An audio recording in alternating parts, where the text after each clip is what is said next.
You ask Tiger to solve. This deals with linear equations with one unknown. The final result is g equals -7. Let's solve it step by step.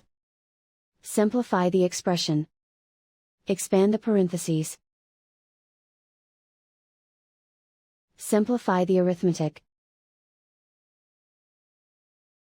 Swap sides.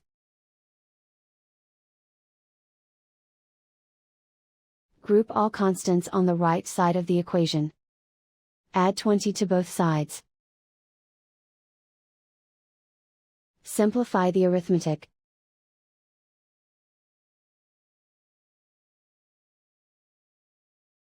Isolate the g.